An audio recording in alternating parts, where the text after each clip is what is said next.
تو ابراہیم علیہ السلام نے کہا اسلمت لرب العالمین، کہ میں رب العالمین کے سامنے سر تسلیم خم کر چکا، اللہ کے احکامات کے سامنے اپنی گردن جھکا چکا۔ یہ جو سر تسلیم خم کرنا ہے، اطاعت کے لیے اپنے آپ کو پیش کر دینا، اللہ کے سامنے، اللہ کے احکام کے سامنے اپنی گردن جھکا دینا، بغیر کسی لیت لعل کے، بغیر کسی قیل و قال کے، بغیر کسی چوں چرا کے اللہ کے حکم کے سامنے سر تسلیم خم کر دینا، یہ بڑی کمال کی صفت ہے۔ اور یہ صرف اس طرح نہیں، بلکہ انسان دنیا میں بھی اگر کوئی بچہ اپنے والدین، اپنے بڑے کے سامنے، اس کی بات کے سامنے سر جھکا دیتا ہے، ہاں جی آپ جو کہہ رہے وہ بہتر ہے، تو یہ سمجھو اس بچے کی کامیابی کی پہلی سیڑھی ہے۔ اور جس بچے نے اپنے والدین کے سامنے کہ نہیں میں آپ کی بات نہیں مانتا، روگردانی کی، نافرمانی کی، اطاعت کا جذبہ نہیں ہے، ماننے کا جذبہ نہیں ہے، تو ایسا بچہ دنیا میں بھی کرائسس میں ہوتا ہے، دین کا معاملہ بھی ایسا ہے۔ جو قوم اللہ کے سامنے اطاعت کا جذبہ لے کر سامنے آتی ہے، اللہ پاک اس قوم کو باوجود اس کے کہ اس کے اندر کتنی کمزوری ہو، اس کو ترقی عطا کرتے ہیں۔ اور جس قوم کے اندر کتنی ترقی ہو لیکن اگر اس کے اندر اطاعت کا جذبہ نہیں ہے، اللہ پاک اس کو کرائسس میں مبتلا کرتے ہیں۔ یہودیوں کے اندر یہ تھا کہ اطاعت کا جذبہ نہیں تھا، اپنے پیغمبر کی بات کو روگردانی کرتے تھے، اللہ نے ان کو ذلیل اور خوار کر دیا۔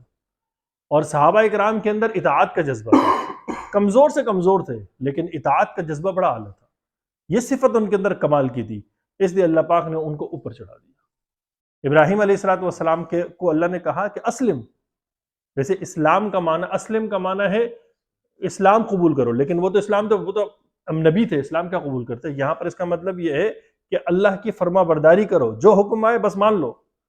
تو انہوں نے کہا کہ یہ نہیں کہا کہ نہیں جو حکم آئے گا تو پہلے میں اس پہ اپنی عقل لڑاؤں گا، میرے دل کو سمجھ میں آئے گا، میرے دماغ کو سمجھ میں آئے گا تو پھر کروں گا، نہیں، سمجھ آئے گا نہیں آئے گا، اللہ نے آپ نے حکم دے دیا، بس اس کو پورا کرنا ہے۔ اس کو کہتے ہیں اسلام۔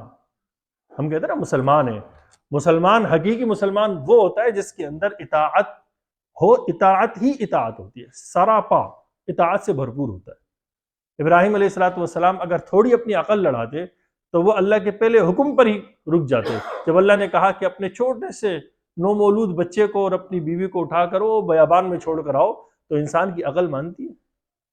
کس انسان کی عقل مانتی ہے کہ یہ تو انسان اس کو ظلم سمجھتا ہے؟ لیکن یہ ہے کہ اسلم، مسلمان ہو جاؤ، یعنی اللہ کے سامنے سر تسلیم خم کرو۔ تو انہوں نے پوچھا بھی نہیں کہ یا اللہ تو مجھے آپ ایسا حکم کیوں دے رہے ہیں، اس میں دین کا کیا فائدہ ہے جب وہاں کوئی ہوتا ہی نہیں ہے؟ جا اور بچے کو چھوڑ کر آ گئے۔ اس سے بڑا حکم آیا کہ اسی بچے کو جس کو تم چھوڑ کر آئے، جس کو تم نے بڑا اللہ سے مانگا، اس کے گردن پر چھری چلاؤ۔ بتاؤ دنیا میں کوئی عقل مند انسان اس کو مان سکتا ہے؟ اسلم، مانو، ماننے کا جذبہ پیدا کرو، اس کے پیچھے جو حکمتیں ہیں اس کو بعد میں سوچو، پہلے اللہ کا حکم پورا کرو۔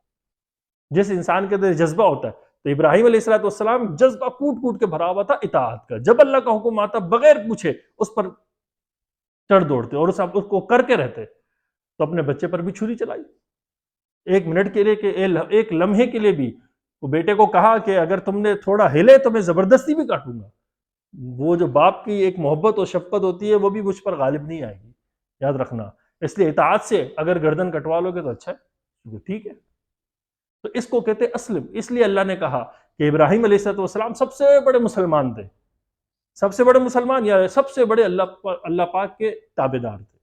ہم بھی مسلمان ہیں لیکن ہمارا کیا؟ اللہ نے قرآن میں حکم دیا عورتوں کو پردہ کرو، وہ قرآن میں واضح حکم ہے نا پردہ کرنے کا، لیکن اگر کسی کے دل میں حقیقی ایمان ہو، پکا وہ اگر وہ مسلمان عورت ہو تو اس نے فوراً پردہ کرنا، اللہ کا حکم آ گیا۔ لیکن ہمارا کیا ہے؟ ہمارا ہے کہ بھئی ہمیں تھوڑی ہے، یہ تو نبی علیہ السلام کی بیویوں کے لیے تھا، ہمارے لیے تھوڑی تھا۔ اس کو کہتے ہیں لیت لعل کرنا، اللہ کی بات کو ماننے کے لیے اپنی عقل کو دوڑانا۔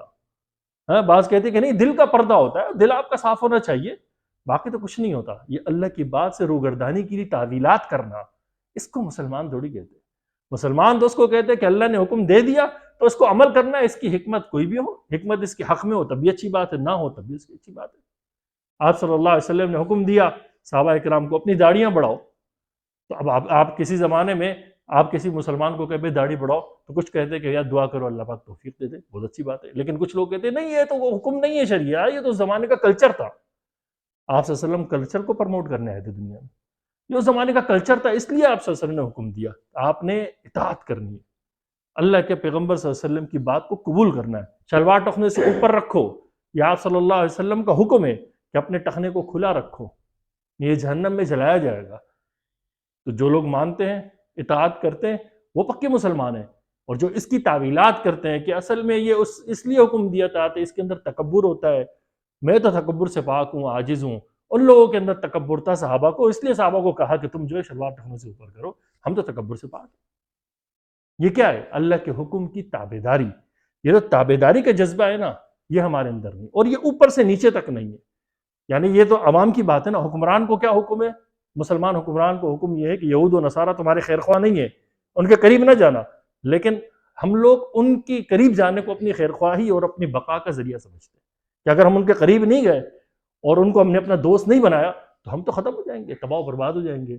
تو بتاؤ اس کو مسلمان کہتے ہیں؟ سب کہتے ہیں فلسطین کے ساتھ ہیں، لیکن فلسطین کے ساتھ تو کوئی بھی نہیں کھڑا، یہ کیسے مسلمانی ہے؟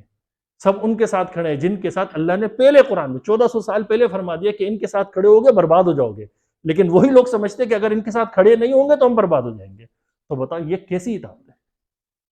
تو ہم مسلمان نہیں ہیں۔ اللہ نے ابراہیم علیہ السلام کو کہا اسلم، اللہ کے سامنے اپنی گردن جھکا دو، انہوں نے کہا اللہ کے سامنے گردن جھکا دی۔ اللہ نے فرمایا وَجَعَلْنَا لِلْمُتَّقِينَ اماما،